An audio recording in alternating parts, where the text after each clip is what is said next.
Hi ആൾ, ഇന്ന് നമ്മൾ discuss ചെയ്യാൻ പോകുന്നത് MMT008 പ്രോബബിലിറ്റി ആൻഡ് സ്റ്റാറ്റിസ്റ്റിക്സ് എന്ന പേപ്പറിലെ ഫസ്റ്റ് ബ്ലോക്കിലെ ഫസ്റ്റ് യൂണിറ്റ് ആണ്. ഇതിനു മുൻപേയുള്ള ഇൻട്രൊഡക്ഷൻ വീഡിയോ നിങ്ങൾ എല്ലാവരും കണ്ടു എന്ന് ഞാൻ വിശ്വസിക്കുന്നു. ആ വീഡിയോയിൽ ഈ പേപ്പറിനെ കുറിച്ചുള്ള കൂടുതൽ ഡീറ്റെയിൽസ്, അതായത് ഈ പേപ്പറിൽ എത്ര ബ്ലോക്സ് ഉണ്ട്, ഓരോ ബ്ലോക്സിലെയും എത്ര വീതം യൂണിറ്റുകൾ വരുന്നുണ്ട്, ഓരോ യൂണിറ്റുകളിലുമുള്ള പ്രധാനപ്പെട്ട മെയിൻ കൺസെപ്റ്റ്സ് ഏതൊക്കെയാണ്, അങ്ങനെയുള്ള കാര്യങ്ങളെല്ലാം നമ്മൾ ഡീറ്റെയിൽഡ് ആയിട്ട് ഇൻട്രൊഡക്ഷൻ വീഡിയോയിൽ പറഞ്ഞിട്ട് പോയിട്ടുണ്ട്. അപ്പൊ ഇന്നത്തെ ഈ വീഡിയോ മുതൽ നമ്മൾ നമ്മുടെ പേപ്പറിലെ ബേസ് കാര്യങ്ങളിലേക്ക് കടക്കുകയാണ്. അപ്പൊ ഫസ്റ്റ് യൂണിറ്റ് കണ്ടീഷണൽ പ്രോബബിലിറ്റി ആണ്. അപ്പോ ഈ യൂണിറ്റിൽ, അതായത് ഇന്നത്തെ ക്ലാസ്സിൽ നമ്മൾ മെയിൻ ആയിട്ട് ഡിസ്കസ് ചെയ്യാൻ പോകുന്നത് കണ്ടീഷണൽ പ്രോബബിലിറ്റിയെ കുറിച്ചാണ്. ഇപ്പൊ എന്താണ് കണ്ടീഷണൽ പ്രോബബിലിറ്റി, അതിന്റെ കുറച്ച് പ്രോപ്പർട്ടീസ്, ഒരു 8ഓളം പ്രോപ്പർട്ടീസ് നമുക്ക് പഠിക്കാനുണ്ട്. ആ പ്രോപ്പർട്ടീസ്, പിന്നെ അതിന്റെ തന്നെ ഒരു 2-3 എക്സാമ്പിൾ പ്രോബ്ലംസ്, ഇത്രയുമാണ് ഇന്നത്തെ ക്ലാസ്സിൽ നമ്മൾ കവർ ചെയ്യാൻ ഉദ്ദേശിക്കുന്നത്.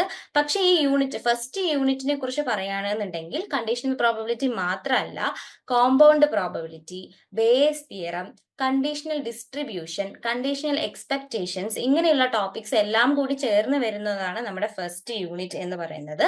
ഈ യൂണിറ്റിൽ അതായത് മെയിൻ ആയിട്ട് ഈ യൂണിറ്റ് ശരിക്കും ഒരു റിവിഷൻ പോലെയാണ്. കാരണം ഈ യൂണിറ്റിലുള്ള പല ടോപ്പിക്സും നമ്മൾ UG ക്ലാസ്സസിൽ ഫെമിലിയർ ആണ്. ഇതിന്റെ അതായത് പല വാക്കുകളും നമുക്ക് ഫെമിലിയർ ആയി തോന്നും, കേട്ട് പരിചയമുള്ളത് പോലെ തോന്നും.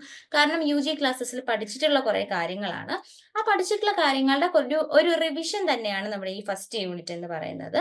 അപ്പോൾ ഈ യൂണിറ്റ് നിങ്ങൾക്ക് പഠിക്കുന്നതിലൂടെ മെയിൻ ആയിട്ട് നിങ്ങൾ എന്താണ് കണ്ടീഷണൽ പ്രോബബിലിറ്റി, പിന്നെ അതിന്റെ ഡെഫിനിഷൻ, പിന്നെ അതിന്റെ പ്രോബ്ലംസ് ചെയ്യുന്നത്, പിന്നെ എന്താണ് കോമ്പൗണ്ട് പ്രോബബിലിറ്റി, പിന്നെ എന്താണ് കണ്ടീഷണലും അൺകണ്ടീഷണലും പ്രോബബിലിറ്റികളും തമ്മിലുള്ള വ്യത്യാസം, അതേപോലെ ഒരു പ്രോബബിലിറ്റി, കണ്ടീഷണൽ പ്രോബബിലിറ്റി വരുമ്പോൾ എങ്ങനെയാണ് ഒരു ഇവന്റിന്റെ പ്രോബബിലിറ്റി മാറുന്നത്, ബേസ് തിയറം എങ്ങനെയാണ്, ഏതൊക്കെ പ്രോബ്ലംസിലാണ് ബേസ് തിയറം അപ്ലൈ ചെയ്യുന്നത്, പിന്നെ കണ്ടീഷണൽ ഡിസ്ട്രിബ്യൂഷനും കണ്ടീഷണൽ എക്സ്പെക്ടേഷനും എന്താണ്, ഇങ്ങനെയുള്ള കാര്യങ്ങളൊക്കെ കൺസെപ്റ്റ് വൈസ് ഈ ഒരു യൂണിറ്റ് കഴിയുമ്പോഴേക്കും ഇങ്ങനെയുള്ള പോയിന്റ്സ് എല്ലാം നിങ്ങൾക്ക് ക്ലിയർ ആയിരിക്കും. പിന്നെ ഇന്നത്തെ ക്ലാസ് നമ്മൾ മെയിൻ ആയിട്ട് പോകുന്നത് കണ്ടീഷണൽ പ്രോബബിലിറ്റി പഠിച്ചിട്ടാണ്. അപ്പോൾ കണ്ടീഷണൽ പ്രോബബിലിറ്റി പഠിക്കാനായിട്ട് ഫസ്റ്റ് നമ്മൾ നോക്കുന്നത് ഒരു എക്സാമ്പിൾ ആണ്. അപ്പോൾ നമുക്ക് ആദ്യം ആ എക്സാമ്പിൾ എന്താണെന്ന് നോക്കാം. ഈ എക്സാമ്പിൾ എന്ന് പറയുമ്പോൾ ഒരു ക്ലാസ്സിലെ സ്റ്റുഡൻസിന് ടീച്ചർ 2 എക്സാംസ് നടത്തുകയാണ്, 2 ടെസ്റ്റുകൾ നടത്തുകയാണ്. അതില് നടത്തിയ എക്സാംസിൽ 75% ഓഫ് സ്റ്റുഡൻസ്, അതായത് 75%, ആ ക്ലാസ്സിലെ 75% സ്റ്റുഡൻസ് ആ ടീച്ചർ നടത്തിയ ഫസ്റ്റ് ടെസ്റ്റിൽ പാസ്സാവുന്നുണ്ട്. അതേപോലെ 35% ഓഫ് സ്റ്റുഡൻസ് ആ ടീച്ചർ നടത്തിയ സെക്കൻഡ് ടെസ്റ്റിൽ പാസ്സാവുന്നുണ്ട്. അതേപോലെ 15% ഓഫ് സ്റ്റുഡൻസ് 2 ടെസ്റ്റിലും, ആദ്യത്തെ എക്സാമിലും രണ്ടാമത്തെ എക്സാമിലും പാസ്സാവുന്നുണ്ട്. അപ്പൊ ഇങ്ങനെയുള്ള എന്ത് സിറ്റുവേഷൻസ് തന്നാലും നമ്മൾ ഈ പ്രോബബിലിറ്റിയും സ്റ്റാറ്റിയിലൊക്കെ ആകുമ്പോൾ എന്ത് ചെയ്യും, ഇതിനെയൊക്കെ ഓരോ ഇവന്റുകളായിട്ട് കൺസിഡർ ചെയ്യും അല്ലെ. അപ്പൊ ഞാനും ഇവിടെ ഓരോ ഇവന്റ് ആയിട്ട് കൺസിഡർ ചെയ്യാൻ പോവാണ്. ആ ടീച്ചർ നടത്തിയ 2 എക്സാമില് ആദ്യത്തെ എക്സാമിൽ പാസ്സാവുക എന്നുള്ളതിനെ ഞാൻ ഇവന്റ് എ എന്ന് വിളിച്ചു. ആദ്യത്തെ എക്സാമിൽ പാസ്സാവുന്നതിനെ ഇവന്റ് എ എന്ന്. അതേപോലെ രണ്ടാമത്തെ എക്സാമിന് പാസ്സാവുന്നതിനെ ഇവന്റ് ബി എന്ന് ഞാൻ വിളിച്ചു. അതേപോലെ 2 എക്സാമിലും പാസ്സായതിനെ ഇവന്റ് എ ഇന്റർസെക്ഷൻ ബി. അതായത് ഒരു കുട്ടി ഫസ്റ്റ് എക്സാമിൽ പാസ്സാകുന്നതിനെ ഞാൻ ഇവന്റ് എ, അതേപോലെ ഒരു സ്റ്റുഡന്റ് സെക്കൻഡ് എക്സാമിൽ പാസ്സാവുന്നതിന് ഇവന്റ് ബി, അതേപോലെ ഒരു സ്റ്റുഡന്റ് 2 എക്സാംസിലും പാസ്സാവുന്നതിന് ഞാൻ എ ഇന്റർസെക്ഷൻ ബി എന്ന് ഞാൻ വിളിച്ചു. അപ്പൊ ഓൾറെഡി അറിയാലോ അല്ലെ. അപ്പൊ എയിൽ പാസ്സാവുന്ന സ്റ്റുഡൻസ് എത്ര? 75%. അപ്പോ പ്രോബബിലിറ്റി ഓഫ് എ എന്ന് പറയുന്നത് എന്തായിരിക്കും? 75/100. പെർസെന്റേജ് എന്ന് പറയുമ്പോൾ 100 അല്ലേ ടോട്ടൽ. അപ്പൊ 75/100 എന്താ? 0.75. അങ്ങനെയാണെങ്കിൽ പ്രോബബിലിറ്റി ഓഫ് ബി എന്തായിരിക്കും? 35/100, 0.35. അതേപോലെ probability of A intersection B, അതായത് എയിലും ബിയിലും പാസ്സാവാൻ, അതായത് ഫസ്റ്റ് 2 ടെസ്റ്റിലും ആ ഒരു കുട്ടി പാസ്സാവാനുള്ള പ്രോബബിലിറ്റി എന്തായിരുന്നു? 15/100, അതായത് 0.15. ഇതൊക്കെയാണ് ഓരോ പ്രോബബിലിറ്റീസ്. ഇതാണ് നമ്മുടെ ഈ വെൻ ഡയഗ്രാമിൽ സൂചിപ്പിച്ചിരിക്കുന്നത്. ഫസ്റ്റ് ഇവന്റ്, ഫസ്റ്റ് ടെസ്റ്റിൽ പാസ്സാവുന്ന ആ ഇവന്റ്, ഒരു സ്റ്റുഡന്റ് ഫസ്റ്റ് ടെസ്റ്റിൽ പാസ്സാവുന്ന, അതാണ് ഈ ഫസ്റ്റ് സർക്കിൾ, ഈ 75%. ബി എന്ന് പറയുന്നത് സെക്കൻഡ് ടെസ്റ്റിൽ പാസ്സാവുന്നു, അതാണ് ഈ 35%. ഈ സ്ട്രൈപ്പ് ഉള്ള റീജിയൻ എന്താ?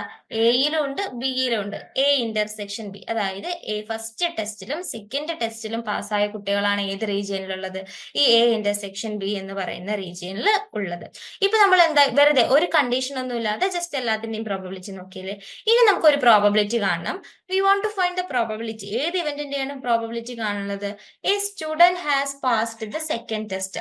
ഒരു കുട്ടി സെക്കൻഡ് ടെസ്റ്റ് പാസ്സാവാനുള്ള ഇവന്റിനെ നമ്മൾ എന്തെന്നാ വിളിച്ചേ? ബി എന്നാ വിളിച്ചേ. അപ്പൊ നമുക്ക് probability of a student that has to pass B എന്നുള്ള ടെസ്റ്റ് പാസ്സാവാനുള്ള പ്രോബബിലിറ്റി ആണ് കാണേണ്ടത്. പക്ഷേ ഇവിടെ ഫുൾ സ്റ്റോപ്പ് ആണ്, അല്ല, ഒരു കോമയാണ്. അതായത് ആ ക്വസ്റ്റ്യൻ കണ്ടിന്യൂ ചെയ്യുന്നുണ്ട്. Who has already passed the first test. Already ആ കുട്ടി എന്തായിരിക്കണം? ഫസ്റ്റത്തെ ടെസ്റ്റ് പാസ്സായിരിക്കണം. അപ്പോൾ സെക്കൻഡ് ടെസ്റ്റ് പാസ്സാവുന്ന ഒരു കുട്ടി സെക്കൻഡ് ടെസ്റ്റ് പാസ്സാവുന്ന പ്രോബിലിറ്റി മാത്രമല്ല നമുക്ക് കാണേണ്ടത്, അഡീഷണൽ ഒരു കണ്ടീഷൻ അല്ല ഒരു ഇൻഫർമേഷൻ നമുക്ക് തന്നിട്ടുണ്ട്. ആ കുട്ടി എന്തായിരിക്കണം? ഫസ്റ്റ് ടെസ്റ്റും പാസ്സായിരിക്കണം. ഫസ്റ്റ് ടെസ്റ്റ് പാസ്സാവുന്ന ഇവന്റിനെ നമ്മൾ എന്താന്നാ വിളിച്ചേ? Event A. അതല്ലേ, ഒരു സ്റ്റുഡന്റ് ഫസ്റ്റ് ടെസ്റ്റ് പാസ്സാവുന്നതിനെ നമ്മൾ ഇവന്റ് എ എന്ന് വിളിച്ചു. അപ്പൊ ഇവന്റ് എ എന്ന് പറയുന്നത് ഇവിടെ ഓൾറെഡി എന്താണ്? നടന്നു കഴിഞ്ഞു. ആ കുട്ടി ഫസ്റ്റ് ടെസ്റ്റ് പാസ്സായി കഴിഞ്ഞു. അതിനുശേഷം സെക്കൻഡ് ടെസ്റ്റിൽ പാസ്സാവാനുള്ള പ്രോബബിലിറ്റി. അപ്പൊ എ എന്നുള്ള ഒരു ഇവന്റ് നടന്നു കഴിഞ്ഞ ശേഷം ബി നടക്കാനുള്ള പ്രോബബിലിറ്റി. എ എന്നുള്ള ഒരു ഇവന്റ് ഓൾറെഡി നടന്നു കഴിഞ്ഞു, അതിനുശേഷം ബി നടക്കാനുള്ള പ്രോബബിലിറ്റിനെയാണ് നമ്മൾ എന്ത് പറയുന്നത്? കണ്ടീഷണൽ പ്രോബബിലിറ്റി എന്ന് പറയുന്നത്. ഒരു ഇവന്റ് നടന്നു കഴിഞ്ഞ ശേഷം മറ്റൊരു ഇവന്റ് നടക്കാനുള്ള, എ ഇവന്റ് നടന്നു കഴിഞ്ഞ ശേഷം ബി എന്നുള്ള ഒരു ഇവന്റ് നടക്കാനുള്ള പ്രോബബിലിറ്റിനെയാണ് നമ്മൾ എന്ത് പറയുന്നത്? കണ്ടീഷണൽ പ്രോബബിലിറ്റി എന്ന് നമ്മൾ പറയുന്നത്. അപ്പൊ എ എന്നുള്ള ഒരു ഇവന്റ് നടന്നു കഴിഞ്ഞ ശേഷം ബി എന്ന് നടക്കാനുള്ള പ്രോബബിലിറ്റിനെയാണ് നമ്മൾ എന്ത് പറയുന്നത്? Conditional probability. അപ്പൊ ഇതിനെ നമ്മൾ കണ്ടീഷണൽ പ്രോബബിലിറ്റിനെ എപ്പോഴും നമ്മൾ റെപ്രസെന്റ് ചെയ്യുന്നത് പി ഓഫ്. ഇപ്പൊ ബി നടന്നു കഴിഞ്ഞ ശേഷം അതായത് എ നടന്നു കഴിഞ്ഞതിന് ശേഷം ബി നടക്കാനുള്ളതിനെ നമ്മൾ എപ്പോഴും വായിക്കുക ബി ഗിവൺ എ എന്നാണ്. അതായത് എ എന്ന് ഓൾറെഡി നടന്നു കഴിഞ്ഞു, അതിനുശേഷം ബി നടക്കാനുള്ള പ്രോബബിലിറ്റി. ഇതിനെ നമ്മൾ എഴുതുന്നത് എങ്ങനെയാണ്? ബി എന്ന് എഴുതിയിട്ട് ഒരു വര എ, ബി ഗിവൺ എ എന്നാണ് ഇതിനെ നമ്മൾ വായിക്കുക. ഇനി ഇതിന് ഈ കണ്ടീഷണൽ പ്രോബബിലിറ്റി വരുമ്പോൾ സാമ്പിൾ സ്പേസ് ഉണ്ടാവുന്ന മാറ്റത്തിനെ കുറിച്ച് നമുക്ക് നോക്കാം. ഒരു സാമ്പിൾ സ്പേസ് എന്ന് പറഞ്ഞാൽ എന്താണ്? സാമ്പിൾ സ്പേസ് എന്ന് വെച്ചാൽ നമ്മൾ ഒരു ഇവന്റ്, ഒരു എക്സ്പെരിമെന്റ് നടക്കുമ്പോൾ ഓൾ പോസിബിൾ ഔട്ട്കംസ്, വരാൻ സാധ്യതയുള്ള ഓൾ പോസിബിൾ ഔട്ട്കംസിനെയാണ് നമ്മൾ എന്തിൽ വരുന്നത്? ഈ സാമ്പിൾ സ്പേസിൽ വരുന്നത്. അപ്പൊ നമുക്കൊരു കണ്ടീഷൻ ഒന്നും ഇല്ലാന്ന് വിചാരിക്കുക. അപ്പൊ ഈ കണ്ടീഷൻസിന്റെ കാര്യമൊക്കെ മറക്കുക. ഈ കോമ ഇവിടെ ഇല്ല, ഈ സാധനം ഇവിടെ ഇല്ല, ഈ കണ്ടീഷൻ ഇവിടെ ഇല്ല എന്ന് നമ്മൾ വിചാരിക്കുക. അങ്ങനെയാണെങ്കിൽ നമുക്ക് കണ്ടുപിടിക്കാനുള്ളത് എന്തിന്റെ പ്രോബബിലിറ്റി ആണ്?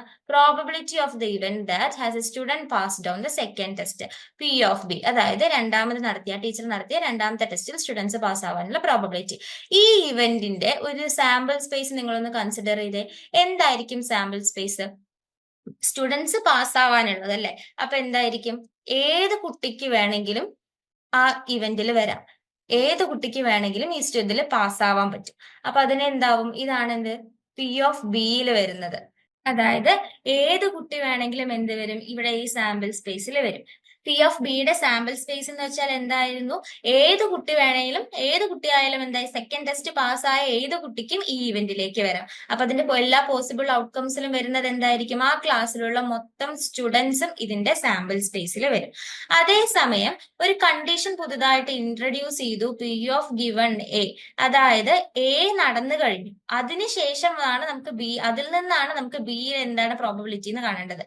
എ നടന്നു കഴിഞ്ഞു എന്ന് പറഞ്ഞാൽ സ്റ്റുഡൻസിൽ നിന്നും കുറച്ച് പേര്, 75% പേര് എന്തായി? പാസ്സായി കഴിഞ്ഞു. ഫസ്റ്റ് ടെസ്റ്റില് പാസ്സായ കുറച്ച് സ്റ്റുഡൻസ് ഉണ്ട്.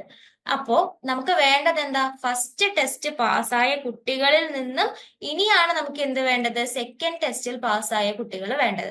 അപ്പൊ നേരിട്ട് ഒരു ക്ലാസ്സിലെ മൊത്തം സ്റ്റുഡൻസ് നമ്മുടെ ആ സാമ്പിൾ സ്പേസിൽ വരുമോ? ഇല്ല. ഒരു കണ്ടീഷണൽ പ്രോബബിലിറ്റി വരുമ്പോൾ എ നടന്നു കഴിഞ്ഞ ശേഷം ബി എന്ന് പറയുമ്പോൾ എ നടന്നു എന്നുള്ള ഒരു കണ്ടീഷൻ അവിടെ നടക്കുക. എ നടന്നു കഴിഞ്ഞു, അതിൽ നിന്ന് അപ്പൊ എ നടന്നതിന് ശേഷം വരുന്ന സാമ്പിൾ സ്പേസിലാണ് നമ്മൾ എന്ത് വരുന്നത്? ബി വരുന്നത്. അപ്പൊ നമ്മുടെ സാമ്പിൾ സ്പേസിന് എന്ത് സംഭവിച്ചു? ഫസ്റ്റ് എ ഓൾറെഡി നടന്നു എന്ന് പറഞ്ഞാൽ ആദ്യത്തെ ടെസ്റ്റ് പാസ്സായ കുട്ടികളിൽ നിന്നാണ് നമ്മൾ എന്ത് ചെയ്യുന്നത്? രണ്ടാമത്തെ ടെസ്റ്റ് പാസ്സാവാൻ, ഒരു കുട്ടി രണ്ടാമത്തെ ടെസ്റ്റും പാസ്സാവാനുള്ള പ്രോബബിലിറ്റി എടുക്കുന്നത്. അപ്പൊ നമ്മുടെ എല്ലാ കുട്ടികളും എന്നുള്ള സാമ്പിൾ സ്പേസിൽ നിന്നും ഇവന്റ് എയിലെ കുട്ടികളിലേക്ക് ചുരുങ്ങാണ്. അതായത് ഫസ്റ്റ് ടെസ്റ്റ് പാസ്സായ കുട്ടികളിലേക്ക് നമ്മുടെ സാമ്പിൾ സ്പേസ് ചുരുങ്ങുകയാണ് ഉണ്ടാവുന്നത്.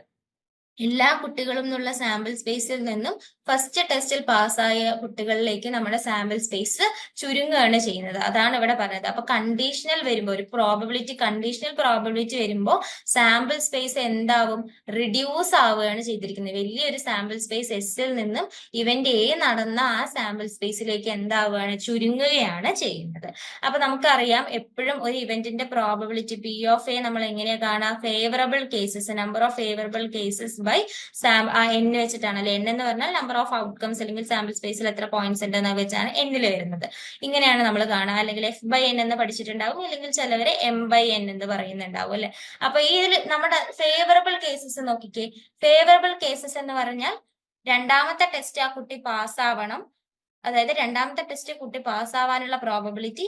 പക്ഷെ എന്താ, ഒരു കണ്ടീഷൻ കൂടിയുണ്ട്, ആ കുട്ടി ഫസ്റ്റ് ടെസ്റ്റും പാസ്സായിരിക്കണം. അപ്പൊ ഫസ്റ്റ് ടെസ്റ്റും പാസ്സാവണം എന്ന് പറയുമ്പോൾ അപ്പൊ ഇപ്പൊ നമ്മൾ ഈ വെൻ ഡയഗ്രാം നോക്കിക്കേ. ഇതിൽ ഏത് റീജിയൻ ആയിരിക്കും വരിക? ആ കുട്ടി ഫസ്റ്റ് ടെസ്റ്റ് പാസ്സായിരിക്കണം. അതായത് നമുക്ക് വേണ്ട പ്രോബബിലിറ്റി ഈ ബിയുടെ റീജിയൻ ആണ്. അത് നമുക്ക് ഓൾറെഡി അറിയാം. ഈ ബിയുടെ റീജിയൻ ആണ് നമുക്ക് വേണ്ടത്. പോരാത്തതിന് ഒരു കണ്ടീഷൻ പറഞ്ഞിട്ടുള്ളത് എ ഓൾറെഡി നടന്നു കഴിഞ്ഞു. അതായത് സെക്കൻഡ് ടെസ്റ്റ് പാസ്സാവാനുള്ള പ്രോബബിലിറ്റി ഗിവൺ ദാറ്റ് എ എന്ന് പറയുന്ന സംഭവം, എ എന്നുള്ളൊരു ഇവന്റ് ഓൾറെഡി നടന്നു കഴിഞ്ഞു. എ എന്നുള്ളൊരു ഇവന്റ് ഏതാ? ഈ സർക്കിൾ അല്ലെ. അപ്പോ എ എന്ന് ഫസ്റ്റ് ടെസ്റ്റും പാസ്സായി സെക്കൻഡ് ടെസ്റ്റ് പാസ്സാവാനുള്ള കുട്ടികളുടെ പ്രോബബിലിറ്റി, ആ ഫേവറബിൾ കേസസ് ഏതിൽ വരും? A intersection B. ആദ്യത്തെ ടെസ്റ്റ് പാസ്സായ കുട്ടികളിൽ നിന്നും രണ്ടാമത്തെ ടെസ്റ്റ് പാസ്സാവാനുള്ളത്, അതായത് രണ്ടിലും പാസ്സായ കുട്ടികളുടെ എണ്ണം വരും. എ ഇന്റർസെക്ഷൻ ബി ആണ് എന്ത്? ഇവിടെ ഫേവറബിൾ കേസസ് വരുന്നത്. അപ്പൊ നമ്മൾ പി ഓഫ് ബി എന്ന് പറയുമ്പോൾ ഫേവറബിൾ കേസസ് ഏതാണ്? A intersection B. P of A intersection B given by, ഇവിടെ സാമ്പിൾ സ്പേസ് അല്ല, എൻ എന്ന് പറയുമ്പോൾ സാമ്പിൾ സ്പേസ്. ഇവിടെ എസ് എന്തായി? സാമ്പിൾ സ്പേസ് എസ് എയിലോട്ട് ചുരുങ്ങി. കണ്ടീഷൻ വരുമ്പോൾ എസ് എയിലോട്ട് ചുരുങ്ങി. അപ്പൊ ഇവിടെ എന്ത് വരും? P of A. അപ്പോ ഒരു conditional probability P of B given A ആണ് നമുക്ക് കാണാനുള്ളത് എന്നുണ്ടെങ്കിൽ അത് എങ്ങനെ കാണും? P of A intersection B by P of A എന്ന് കാണും. ഇതാണ് എന്ത്? നമ്മുടെ കണ്ടീഷണൽ പ്രോബബിലിറ്റി എന്ന് പറയുന്നത്. അപ്പൊ എന്തായിരുന്നു കണ്ടീഷണൽ പ്രോബബിലിറ്റി? ഒരു ഇവന്റ് ബി, അതായത് എക്സാമ്പിളിലൂടെ നോക്കുകയാണെന്നുണ്ടെങ്കിൽ ഒരു ഇവന്റ് നടന്നതിന് ശേഷം, ബി എന്നുള്ള ഒരു ഇവന്റ് നടന്നതിന് ശേഷം എ നടക്കാനുള്ള പ്രോബബിലിറ്റി, അല്ലെങ്കിൽ എ എന്നുള്ള ഒരു ഇവന്റ് നടന്നതിന് ശേഷം ബി നടക്കാനുള്ള പ്രോബബിലിറ്റി. ഇനി നമുക്ക് ഇതിന്റെ ഡെഫിനിഷൻസിലേക്ക് പോവാം. അത് കണ്ടീഷണൽ പ്രോബബിലിറ്റിയുടെ ഡെഫിനിഷൻ. ഇപ്പോ ഒരു സാമ്പിൾ സ്പേസ് നമ്മൾ കൺസിഡർ ചെയ്യാണ്. എസ് എന്ന് പറയുന്ന ഒരു സാമ്പിൾ സ്പേസ് നമ്മൾ കൺസിഡർ ചെയ്യാണ്. അതിൽ രണ്ട് ഇവന്റുകൾ എടുക്കുക, ഇവന്റ് എയും ഇവന്റ് ബിയും. പിന്നെ നമ്മളൊരു കണ്ടീഷൻ വെക്കുകയാണ്. അതായത് നമുക്കറിയാം ഒരു ഇവന്റിന്റെ പ്രോബബിലിറ്റി, ഏതൊരു ഇവന്റിന്റെ ആയാലും പ്രോബബിലിറ്റിയുടെ ലിമിറ്റ് എപ്പോഴും എന്തായിരിക്കും? 0 less than or equal to P less than or equal to 1. ഏതൊരു ഇവന്റിന്റെ പ്രോബബിലിറ്റി ഈ ഒരു ലിമിറ്റിനകത്തായിരിക്കും അല്ലെ ഉണ്ടാവുക. ഇപ്പൊ നമ്മൾ ഒരു കണ്ടീഷൻ എടുക്കുകയാണ്, P not equal to 0. Probability 0 ആവാൻ ചാൻസ് ഉണ്ട്. അത് പക്ഷെ ബിയുടെ പ്രോബബിലിറ്റി എപ്പോഴും 0 ആവരുത്. അതാണ് ഇവിടെ P of be greater than 0 കൊണ്ട് ഉദ്ദേശിക്കുന്നത്. പി ഓഫ് ബി എപ്പോഴും 0നേക്കാൾ വലുതായിരിക്കണം, 0 ആവരുത്. അങ്ങനെയാണെങ്കിൽ the conditional probability of an event A given that the other event B has happened. അതായത് നമ്മൾ കണ്ടുപിടിക്കുന്നത് എന്താ? Probability of A given that be has happened. അതായത് പ്രോബബിലിറ്റി എ എന്നുള്ള ഒരു ഇവന്റിന്റെ പ്രോബബിലിറ്റി ആണ് നമ്മൾ കാണുന്നത്, ഗിവൺ ദാറ്റ് ബി എന്നുള്ള ഒരു ഇവന്റ് നടന്നു കഴിഞ്ഞു. അങ്ങനെയുള്ള പി ഓഫ് എ, അതിനെ നമ്മൾ എങ്ങനെയാണ് ഡിനോട്ട് ചെയ്യുക? P of A given B. അതായത് ഏത് ഇവന്റിന്റെ പ്രോബബിലിറ്റി ആണോ കാണേണ്ടത് അതാണ് നമ്മൾ ആദ്യം എഴുതേണ്ടത്. പിന്നെ ഗിവൺ എന്നുള്ള ഒരു വര, ഗിവൺ ബി എന്ന് വെച്ചാൽ അടുത്ത ഏത് ഇവന്റ് ആണോ ഓൾറെഡി നടന്നു കഴിഞ്ഞതോ, ഓൾറെഡി ഹാപ്പൻഡ് ആയിട്ടുള്ള ഇവന്റ് ഏതാണോ അതാണ് ഇവിടെ വരയ്ക്ക് അപ്പുറം എഴുതുന്നത്. അപ്പൊ നമ്മൾ കണ്ടീഷണൽ പ്രോബബിലിറ്റി ഡിനോട്ട് ചെയ്യുന്നത് P of A given B എന്നാണ്. ഇതേ സമയം ബി ആണോ, അതായത് ബിയുടെ പ്രോബബിലിറ്റി ആണ് നമുക്ക് കാണേണ്ടത് ഗിവൺ എ എന്ന് വെച്ചാൽ ഇതിന്റെ അർത്ഥം എന്താ? നമുക്ക് കാണേണ്ടത് ബിയുടെ പ്രോബബിലിറ്റി ആണ്. തന്നിരിക്കുന്ന ഇവന്റ് ഏതാണ്? എ എന്നുള്ള ഒരു ഇവന്റ് ഓൾറെഡി നടന്നു കഴിഞ്ഞു. ഇതിനെ നമ്മൾ വായിക്കുന്നത് എങ്ങനെ? P of A given B എന്നാണ് ഇതിനെ നമ്മൾ റീഡ് ചെയ്യുക.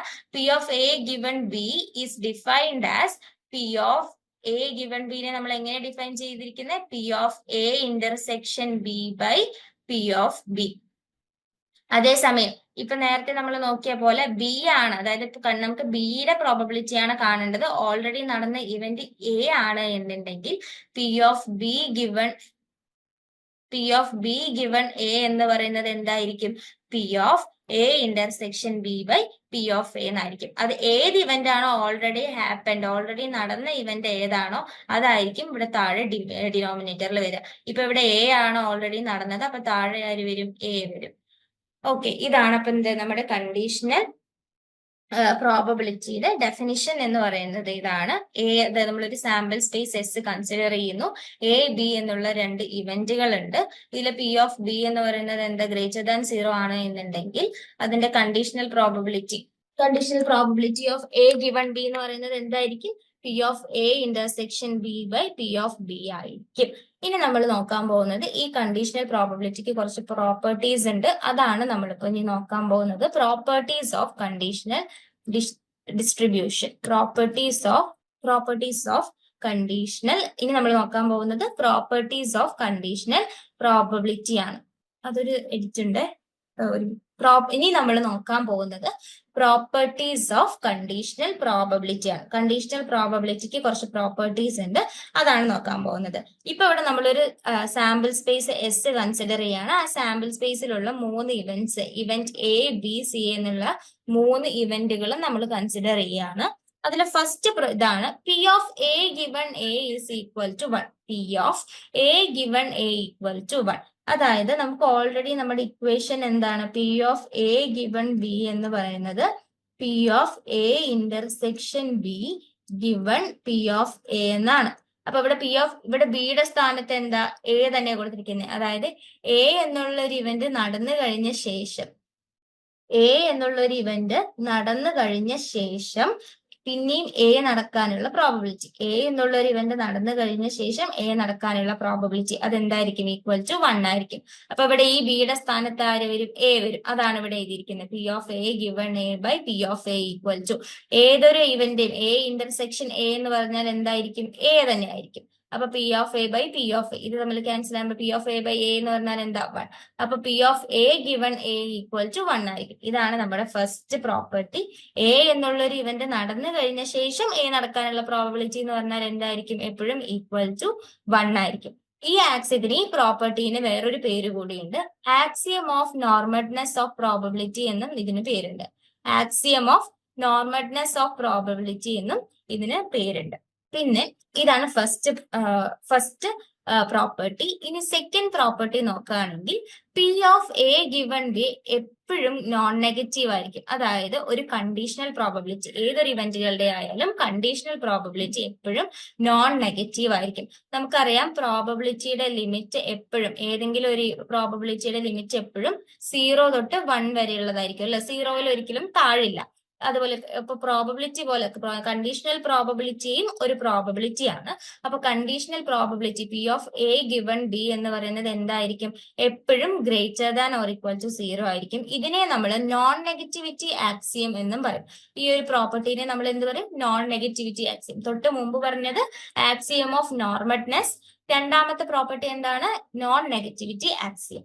അതേപോലെ മൂന്നാമത്തെ പ്രോപ്പർട്ടിയും അതേപോലെ തന്നെയാണ്. P of A given B എന്ന് പറയുന്നത് എപ്പോഴും less than or equal to 1. നേരത്തെ പറഞ്ഞ പോലെ പ്രോബബിലിറ്റിയുടെ ലിമിറ്റ് 0 തൊട്ട് 1 വരെയാണല്ലോ. അപ്പൊ 1 അല്ലെങ്കിൽ 1-ൽ താഴെ ആയിരിക്കും എപ്പോഴും എന്ത് വരിക?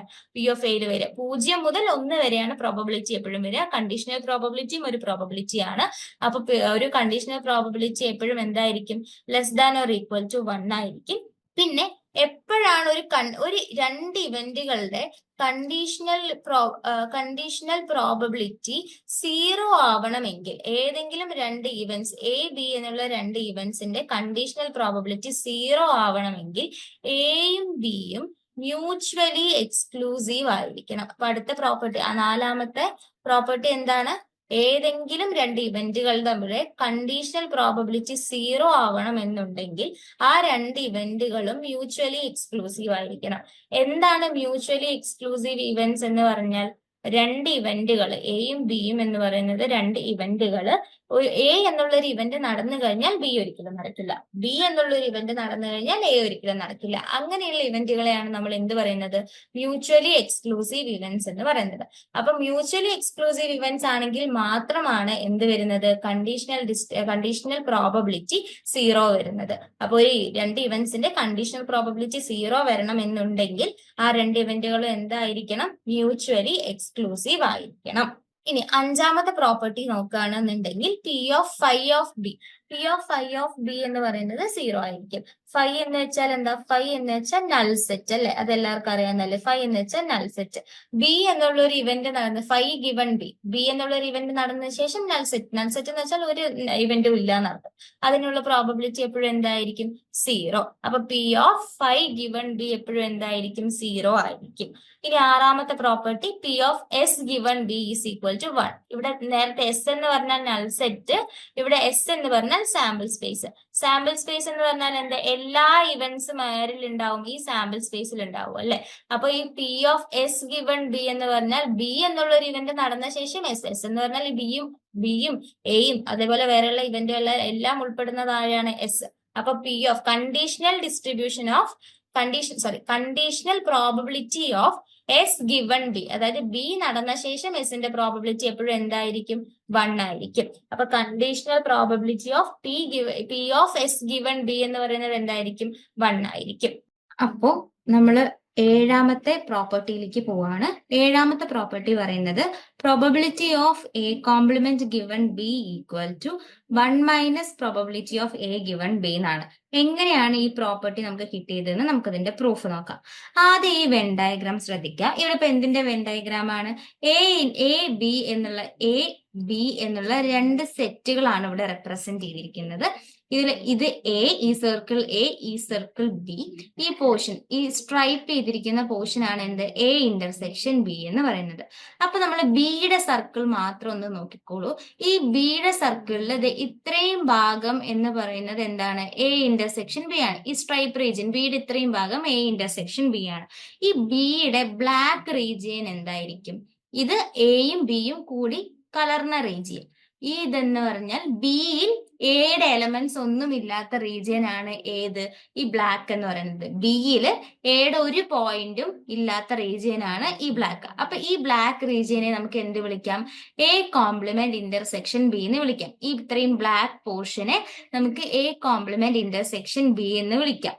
അപ്പോ ഈ ബി എന്ന് പറയുന്ന സെറ്റിനെ അപ്പൊ നമുക്ക് എങ്ങനെ എഴുതാം? ബി എന്ന സെറ്റിനെ ഈ എ ഇന്റർസെക്ഷൻ ബി ഇത്രയും ഭാഗം പ്ലസ് ഇത്രയും ഭാഗം, അതായത് ഈ എ ഇന്റർസെക്ഷൻ ബി എന്ന് പറയുന്ന റീജിയനും എ കോംപ്ലിമെന്റ് ഇന്റർസെക്ഷൻ ബി എന്ന് പറയുന്ന റീജിയനും കൂടി ചേർന്നതാണ് എന്ത്? ബി എന്ന് പറയുന്നത്. ടോട്ടൽ ബി എന്ന് പറഞ്ഞാൽ ഇത് രണ്ടും കൂടി ചേർന്നതാണ്. അപ്പൊ നമുക്ക് ബി എന്ന് പറയുന്നതിനെ എങ്ങനെ എഴുതാം? B equal to A intersection B, അതായത് ഈ region A intersection B union A complement intersection B, ഈ region A complement intersection B എന്ന് നമുക്ക് എഴുതാം. പിന്നെ നമുക്ക് എന്തറിയാം? എ ഇന്റർസെക്ഷൻ ബിയും എ കോംപ്ലിമെന്റ് ഇന്റർസെക്ഷൻ ബി എന്ന് പറയുന്നത് എന്താണ്? ഡിസ്ജോയിന്റ് ഇവന്റ്സ് ആണ്. ഇത് രണ്ടും ഡിസ്ജോയിന്റ് ഇവന്റ്സ് ആണ്. ഡിസ്ജോയിന്റ് ഇവന്റ് എന്ന് വെച്ചാൽ ഈ രണ്ട് ഇവന്റുകളും തമ്മിൽ കോമൺ പോയിന്റുകൾ, അതായത് രണ്ടിലും കോമൺ ആയിട്ടുള്ള എലമെന്റുകൾ ഒന്നും ഇല്ലല്ലോ. ഈ ഫിഗറിന് തന്നെ നമുക്കറിയാം എ ഇന്റർസെക്ഷൻ ബിയിലും എ കോംപ്ലിമെന്റ് ഇന്റർസെക്ഷൻ ബി, ഇത് രണ്ടിലും എന്താ കോമൺ ആയിട്ടുള്ള എലമെന്റ്സ് ആരും ഇല്ല. അപ്പൊ ഇവര് ഡിസ്ജോയിന്റ് ഇവന്റ്സ് ആണ്. ഡിസ്ജോയിന്റ് ഇവന്റ്സുകളുടെ അഡീഷൻ തിയറി നമുക്ക് ഓൾറെഡി അറിയാം. ഡിസ്ജോയിന്റ്, അതായത് P of A union B എന്ന് പറയുന്നത് എന്തായിരിക്കും? P of A plus P of B ആയിരിക്കും. എപ്പോഴാണ് ഇത് ആവുന്നത്? എയും ബിയും ഡിസ്ജോയിന്റ് സെറ്റ്സ് ആവുമ്പോൾ, എയും ബിയും ഡിസ്ജോയിന്റ് സെറ്റ്സ് ആവുമ്പോൾ അല്ലെങ്കിൽ ഡിസ്ജോയിന്റ് ഇവന്റ്സ് ആവുമ്പോൾ P of A union B എന്ന് നമുക്ക് എന്ത് എഴുതാം? P of A plus P of B എന്ന് നമുക്ക് എഴുതാൻ പറ്റും. അപ്പൊ ഇവിടെ അതേപോലെ പി ഓഫ് ബി കൺസിഡർ ചെയ്യുമ്പോൾ എന്താ? ബി എന്ന് പറഞ്ഞാൽ എന്താ? A intersection B union A complement intersection B. അപ്പൊ ഇതൊരു സെറ്റ്, ഇതൊരു രണ്ടാമത്തെ ഇവന്റ്. ഈ രണ്ട് ഇവന്റും ഡിസ്ജോയിന്റ് ആണെങ്കിൽ നമുക്ക് എങ്ങനെ എഴുതാൻ പറ്റും? P of B is equal to P of A intersection B plus P of A complement intersection B. ഇങ്ങനെ നമുക്ക് അഡീഷൻ തിയറി പ്രകാരം, അഡീഷൻ ലോ പ്രകാരം നമുക്ക് എഴുതാൻ പറ്റും. ഇനി ഈ എല്ലാ സൈഡിലും ഈക്വൽ ടുവിന്റെ അപ്പുറത്തെയും ഇപ്പുറത്തെയും രണ്ട് സൈഡും നമ്മൾ പി ഓഫ് ബി വെച്ച് ഡിവൈഡ് ചെയ്യാണ്. രണ്ട് സൈഡും പി ഓഫ് ബി വെച്ച് ഡിവൈഡ് ചെയ്യുമ്പോൾ നമുക്ക് എന്ത് കിട്ടും? ഇത് ആദ്യം P of B left hand side P of B by P of B 1 എന്ന് കിട്ടും. റൈറ്റ് ഹാൻഡ് സൈഡിൽ പി ഓഫ് എ 1 എന്ന് കിട്ടും. റൈറ്റ് ഹാൻഡ് സൈഡിൽ എന്താ? P of A intersection B by P of B. ഇത് ശരിക്കും എന്താണ്? നമുക്ക് ഓൾറെഡി അറിയാം. P of A given B എന്ന് പറയുന്നതിന്റെ എക്സ്പാൻഷൻ ആണ് P of A intersection B by P of B എന്ന് പറയുന്നത്. നമ്മൾ നേരത്തെ കണ്ടീഷണൽ പ്രോബബിലിറ്റി പഠിക്കുമ്പോൾ അതിൽ ലാസ്റ്റ് പറഞ്ഞിട്ടുണ്ടായിരുന്നു P of A given B എന്ന് പറയുന്നത് എന്താണ്? P of A intersection B by P of B ആണ്. അപ്പൊ അത് വെച്ച് നോക്കുമ്പോൾ ഇതിനെ നമുക്ക് എങ്ങനെ എഴുതാൻ പറ്റും? ഈ P of A intersection B by P of ബിനെ നമുക്ക് P of A given B എന്ന് എഴുതാൻ പറ്റും. പ്ലസ് ഇവിടെ എന്താ അടുത്തതുള്ളത്? P of A complement intersection B divided by P of B. ഇവിടെ എയുടെ സ്ഥാനത്ത് എ കോംപ്ലിമെന്റ് ആയാൽ എന്താണ്? ഇത് സെയിം ആയില്ലേ? അപ്പോൾ എയുടെ സ്ഥാനത്ത് എ കോംപ്ലിമെന്റ് ഇട്ടാൽ മതി. P of A complement intersection B by P of B. ഇതെന്താണ്? ഇതിനെ നമുക്ക് എങ്ങനെ എഴുതാൻ പറ്റും? P of A complement given B എന്ന് എഴുതാൻ പറ്റും. ഇതിൽ നമുക്ക് വേണ്ട ആളാര? ഈ P of A complement B ആണ് നമുക്ക് വേണ്ടത്. അപ്പൊ P of A complement given B മാത്രം ഇവിടെ നിർത്തിയാൽ നമുക്ക് എന്ത് കിട്ടും? പി ഓഫ് എ ഗിവൺ ബിനെ അപ്പുറത്തേക്ക് കൊണ്ടുപോകുമ്പോൾ -1 minus P of A given B. അപ്പോ പി ഓഫ് ഇതാണ് നമ്മുടെ പ്രൂഫ്. അപ്പൊ P of A complement given B എന്ന് പറയുന്നത് എന്താണ്? 1 minus P of A given B ആണ്. ഇതാണ് നമ്മുടെ 7th പ്രോപ്പർട്ടി. ഇനി നമ്മൾ moving on to 8th property. 8th property ഇതാണ്. P of A union B given C. അതായത് സി എന്നുള്ളൊരു ഇവന്റ് നടന്നതിന് ശേഷം എ യൂണിയൻ ബി എന്നുള്ള രണ്ട് ഇവന്റുകളുടെ യൂണിയൻ ആണ്. ഈ എ യൂണിയൻ ബി എന്നുള്ള ഇവന്റ് നടക്കാനുള്ള പ്രോബബിലിറ്റി, ആ കണ്ടീഷണൽ പ്രോബബിലിറ്റി നമ്മൾ എങ്ങനെയാ കാണാം? P of A given C plus P of B given C plus P of A intersection B given C. ഇതിനെ എങ്ങനെയാ കിട്ടുന്നതെന്ന് നമുക്ക് അതിന്റെ പ്രൂഫ് നോക്കാം. Where given P of C. P of C ഒരിക്കലും 0 ആവില്ല, എപ്പോഴും 0നേക്കാൾ വലുതായിരിക്കുന്നതാണ് അതിലൊരു കണ്ടീഷൻ ഉള്ളത്. ഇതെങ്ങനെയാ നോക്കാം. ആദ്യം നമുക്ക് നമ്മൾ അഡിറ്റീവ് ലോവും ഡിസ്ട്രിബ്യൂട്ടീവ് ലോവും ഒക്കെ നമ്മുടെ ഡിഗ്രി ക്ലാസ്സസിൽ ഡിസ്കസ് ചെയ്തതാണ്. ഇപ്പൊ 3 സെറ്റുകൾ എ ബി സി എന്നുള്ളതിന്റെ 3 ഡിസ്ട്രിബ്യൂട്ടീവ് ലോ നമുക്കൊന്ന് നോക്കാം. ഡിസ്ട്രിബ്യൂട്ടീവ് ലോ പ്രകാരം എ യൂണിയൻ ബി ഇന്റർസെക്ഷൻ സിനെ നമുക്ക് എങ്ങനെ എഴുതാൻ പറ്റും? ഈ ഇതിനെ നമുക്ക് എക്സ്പാൻഡ് ചെയ്ത് എഴുതുമ്പോൾ എ ഫസ്റ്റ് ഉള്ള എ ഇന്റർസെക്ഷൻ സി എന്ന് എഴുതി. പിന്നെ നടുക്കുള്ള ഓപ്പറേഷൻ യൂണിയൻ ആണ്. അപ്പൊ യൂണിയൻ അതേപോലെ തന്നെ എഴുതി. പിന്നെ അടുത്തത് ബി ഇന്റർസെക്ഷൻ സി. ഇങ്ങനെ നമുക്ക് എക്സ്പാൻഡ് ചെയ്യാൻ പറ്റും. എ യൂണിയൻ ബി ഇന്റർസെക്ഷൻ സിനെ നമുക്ക് A intersection C union B intersection C എന്ന് എഴുതാൻ പറ്റും ഡിസ്ട്രിബ്യൂട്ടീവ് ലോ പ്രകാരം. അപ്പോ ഇനി നമുക്ക് ഓൾറെഡി നമ്മൾ നേരത്തെ 2 ഡിസ്ജോയിന്റ് സെറ്റുകളുടെ അഡിഷൻ ലോ പഠിച്ചു അല്ലെ? ഡിസ്ജോയിന്റുകൾ അല്ലാത്ത 2 സെറ്റുകളുടെ അഡിഷൻ ലോ നമുക്ക് എങ്ങനെ എഴുതാൻ പറ്റും? P of A union B എന്ന് പറയുന്നത് P of A plus P of B minus P of A intersection B ആയിരിക്കും അല്ലെ? ഇപ്പൊ ഇവിടെ നമുക്ക് എന്താ കിട്ടിയേ? P of A union B അല്ല എ ഇന്റർസെക്ഷൻ സി എന്ന് പറയുന്ന ഒരു event union B intersection C. ഇതിനെ നമ്മൾ അഡിഷൻ ലോ പ്രകാരം എഴുതുമ്പോൾ നമുക്ക് എന്ത് കിട്ടും? ഈ 2 ഇവന്റുകളുടെ പി ഓഫ് എ എന്ന് പറയുമ്പോൾ ഇവിടെ എയുടെ സ്ഥാനത്ത് A intersection C, P of A intersection C plus P of B intersection C minus എല്ലാ സെറ്റിന്റെയും ഒരു intersection P of A intersection B intersection C എന്ന് കിട്ടും ഈ അഡിഷൻ ലോ പ്രകാരം നമ്മൾ ഇതിനെ എഴുതുമ്പോൾ. ഇനി ഈ എല്ലാ സൈഡിലും നമ്മൾ നേരത്തെ എക്സാമ്പിൾ നേരത്തെ പ്രോപ്പർട്ടിയിൽ പി ഓഫ് ബി വെച്ച് ഡിവൈഡ് ചെയ്ത പോലെ ഇവിടെ എല്ലാ എക്സാമ്പിളും നമ്മൾ പി ഓഫ് സി വെച്ച് നമ്മൾ ഡിവൈഡ് ചെയ്യണം. പി ഓഫ് സി വെച്ച്.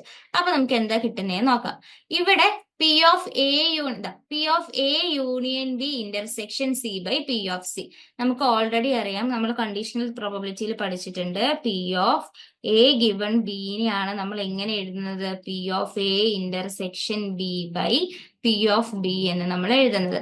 അത് നോക്കിയേ, ഈ എക്സ്പാൻഷൻ അല്ലേ ഇവിടെ നിന്ന് നോക്കിക്കേ, പി ഓഫ് ഇതിനെ നമ്മൾ ഒരു സെറ്റായി കാണുകയാണ്, എ യൂണിയൻ ബിനെ നമ്മൾ ഒരു സെറ്റായിട്ട് കാണുകയാണെന്നുണ്ടെങ്കിൽ എന്താണെന്ന് ആലോചിച്ചോക്കെ, P of A intersection B by P of C അല്ലെ, അത് കണ്ടീഷണൽ പ്രോബബിലിറ്റിയിലല്ലേ. അപ്പൊ ഇതിനെ നമുക്ക് എങ്ങനെ എഴുതാൻ പറ്റും? പി ഓഫ് എ, ഇതിനെ നമുക്ക് പി ഓഫ് ഇവിടെയുള്ള സെറ്റ് ഏതാ ഉള്ളത്?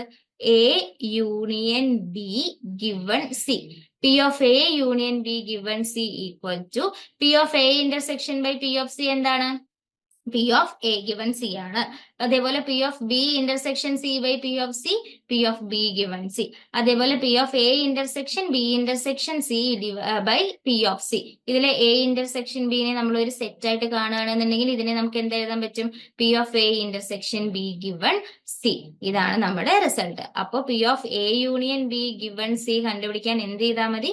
P of A given C plus P of B given C plus P of A intersection B given C നമുക്ക് ചെയ്താൽ മതി. സോ നമ്മൾ ഇത്ര നേരം നമ്മുടെ കണ്ടീഷണൽ പ്രോബബിലിറ്റിയുടെ ഡെഫിനിഷനും പിന്നെ നമ്മൾ എന്ത് ചെയ്തു, അതിന്റെ 8 പ്രോപ്പർട്ടീസും നമ്മൾ ഇതുവരെ നമ്മൾ ഡിസ്കസ് ചെയ്തു. ഇനി നമ്മൾ ഇതിന്റെ എക്സാമ്പിൾ പ്രോബ്ലംസ് നോക്കുകയാണ്. സോ ഫസ്റ്റ് എക്സാമ്പിൾ നോക്കാം. ഇതില് സപ്പോസ് എ ആൻഡ് ബി ഇത് 2 ഇവന്റ്സ് എന്ന് നമുക്ക് തന്നിട്ടുണ്ട്. എക്സ്പെരിമെന്റിലെ എ ബി എന്ന് പറയുന്നത് 2 ഇവന്റ്സ് ആണ്. അതേപോലെ ഇതിൽ P of A equal to 1/3 എന്നും തന്നിട്ടുണ്ട്, P of B equal to 1/4 എന്നും തന്നിട്ടുണ്ട്, P of A intersection B എന്ന് പറയുന്നത് 1/10 എന്ന് പറഞ്ഞിട്ടുണ്ട്. പിന്നെ ബാക്കി ഇത്രയും സാധനങ്ങൾ each of the following calculate ചെയ്യാനാണ് നമ്മളോട് പറഞ്ഞിട്ടുള്ളത്. അതിൽ ഫസ്റ്റ് എ ക്വസ്റ്റ്യൻ നോക്കാം. എ ക്വസ്റ്റ്യനിൽ നമ്മളോട് കാണാൻ പറഞ്ഞിട്ടുള്ളത് P of A given B ആണ്. നമുക്കറിയാം P of A given B ആണ്. എ ഗിവൺ ബി എന്ന് പറയുന്നത് എന്താ? P of A intersection B divided by P of B ആണ്. ഇപ്പൊ already P of A intersection ബിയുടെ വാല്യൂ എന്താ? 1/10 ഡിവൈഡഡ് ബൈ പി ഓഫ് ബിയുടെ വാല്യൂ 1/4. അപ്പൊ 1/10 ബൈ 1/4 എന്ന് പറയുമ്പോൾ 4/10 0.4 ആണ് ആൻസർ.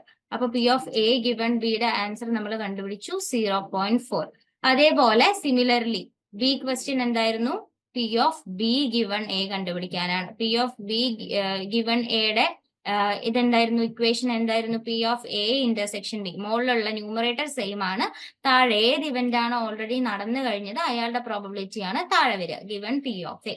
അപ്പൊ പി ഓഫ് എ ഇന്റർസെക്ഷൻ ബിയുടെ value 1/10 divided by P of എയുടെ ഗിവൺ വാല്യൂ എന്തായിരുന്നു? 1/3. അപ്പൊ ഇത് എത്ര? 3/10. 0.3 ആണ് രണ്ടാമത്തെ ക്വസ്റ്റ്യന്റെ ബി ക്വസ്റ്റ്യന്റെ ആൻസർ 0.3. ഇനി അടുത്തത് P of A complement given B.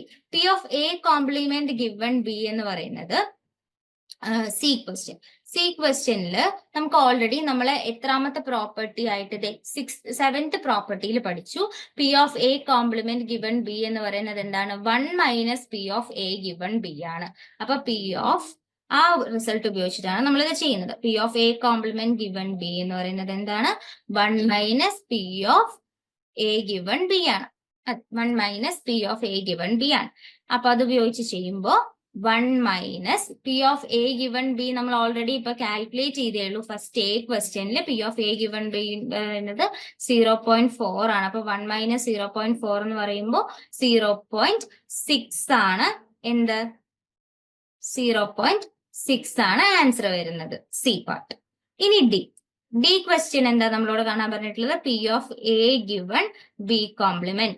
അപ്പൊ അതിനെ നമ്മൾ കണ്ടീഷണൽ പ്രോബബിലിറ്റി ഇക്വേഷനിൽ ഇട്ട് കൊടുക്കുമ്പോൾ നമുക്ക് എന്ത് കിട്ടും? P of A intersection B complement divided by P of B complement. അപ്പൊ നമുക്ക് ആരെയൊക്കെ കണ്ടുപിടിക്കണം? P of A intersection B complement ആദ്യം കണ്ടുപിടിക്കണം. നമുക്ക് P of A intersection B complement എങ്ങനെയാണ് കാണുക എന്ന് നോക്കാം. ഇപ്പോ ഒരു വെൻ ഡയഗ്രാം നോക്കുക. നേരത്തെ നമ്മൾ നോക്കിയ അതേപോലത്തെ ഒരു വെൻ ഡയഗ്രാം. ഇത് എ, ഇത് ബി. ഈ റീജിയൻ ആണ് എന്ത്? എ ഇന്റർസെക്ഷൻ ബി എന്ന് പറയുന്ന റീജിയൻ.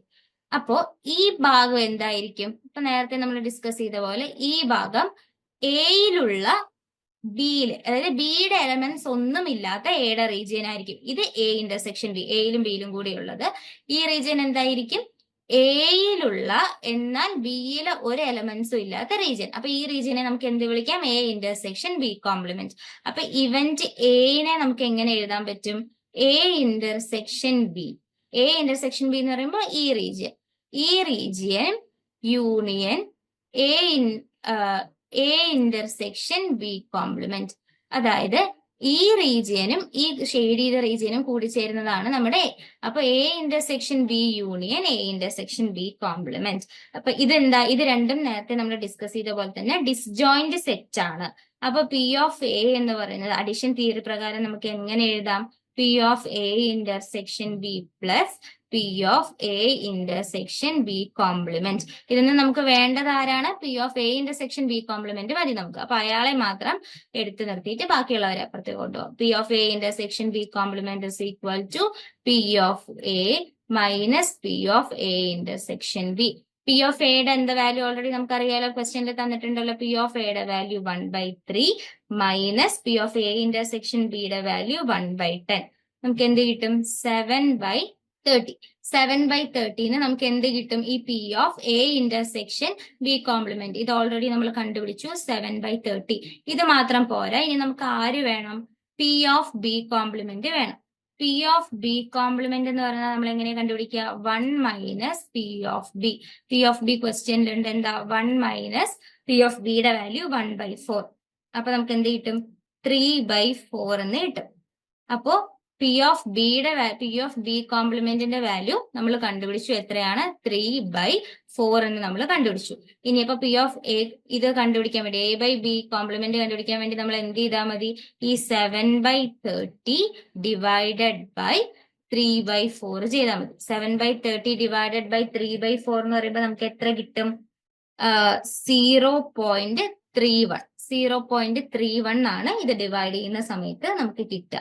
ഇനി last question, P of A complement given B complement. P of A complement given ഇത് ചെയ്യാൻ വേണ്ടിയിട്ട് ഈ ക്വസ്റ്റ്യൻ ആണ്. P of A complement given B complement ചെയ്യാനായിട്ട് നമ്മൾ ഇത്രേ ചെയ്യേണ്ടതുള്ളൂ. 1 minus P of A given B complement എടുത്താൽ മതി. അപ്പൊ P of A complement given B complement കിട്ടാൻ നമുക്ക് എന്ത് ചെയ്താൽ മതി? 1 minus P of A complement by B complement. അപ്പൊ ഇതെന്താ? ഓൾറെഡി നമുക്ക് 1 minus P of A given B complement നമ്മൾ ഓൾറെഡി ഇതിപ്പോ കണ്ടുപിടിച്ചേ ഉള്ളൂ. 0.31. അപ്പൊ 1 മൈനസ് 0.31 0.69 ആണ് അതിന്റെ ഉത്തരം കിട്ടുക. 0.69. അപ്പൊ ഇത് ഇത്രയേ ഉള്ളൂ. ഇത്രയും ക്വസ്റ്റ്യൻ നമ്മൾ ആകെ ചെയ്തത് എല്ലാത്തിനും നമ്മൾ പഠിച്ചപ്പോ കണ്ടീഷണൽ ഡിസ്ട്രിബ്യൂഷന്റെ ഇക്വേഷൻസ് ഇട്ട് വാല്യൂസ് സബ്സ്റ്റിറ്റ്യൂട്ട് ചെയ്തപ്പോ കിട്ടിയ ആൻസേഴ്സ് ആണ് നമുക്ക് ഇതിന്റെ എല്ലാം. എ 0.4 0.3 0.6 പിന്നെ 0.31 0.69 ഇത്രയാണ് നമുക്ക് ഈ എക്സാമ്പിൾ 1 കിട്ടിയത്. സോൾവ് ചെയ്യാൻ ഭയങ്കര എളുപ്പമാണ്. മുമ്പ് നമ്മൾ ചെയ്തിട്ടുള്ളതാണ് ഡിഗ്രി ക്ലാസ്സസിലൊക്കെ. ഇനി അടുത്തത് രണ്ടാമത്തെ example. In A survey the question do you smoke was asked to 100 people. 100 ആൾക്കാരോട് ഡു യു സ്മോക്ക് ചെയ്യാറുണ്ടോ എന്നുള്ള ക്വസ്റ്റ്യൻ. അതിന്റെ ടേബിൾ ആണ് തന്നിരിക്കുന്നത്.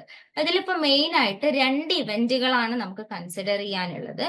ആദ്യത്തെ ഇവന്റ് എ എന്ന് പറയുന്നത് സ്മോക്ക് ചെയ്യുന്ന ആളാണോ, അതായത് ഇൻഡിവിജ്വൽ സ്മോക്കർ ആണ് എന്നുള്ളതാണ് നമ്മുടെ ഇവന്റ് എ എന്ന് പറയുന്നത്. അതായത് ഡു യു സ്മോക്ക് ചെയ്യുന്ന ആൾക്കാർ എ ആണ് നമ്മുടെ ഇവന്റ് എ എന്ന് പറയുന്നത്. ഇൻഡിവിജ്വൽ നമ്മൾ പോകുന്ന ഇൻഡിവിജ്വൽ സ്മോക്ക് ചെയ്യുന്ന ആളാണ്. ബി എന്ന് പറയുന്ന ഇവന്റ് എന്ന് പറയുന്നത് എന്താ? ആ ഇൻഡിവിജ്വൽ മെയിലാണ്. അപ്പൊ 2 ഇവന്റുകളാണ് നമുക്ക് ഉള്ളത്.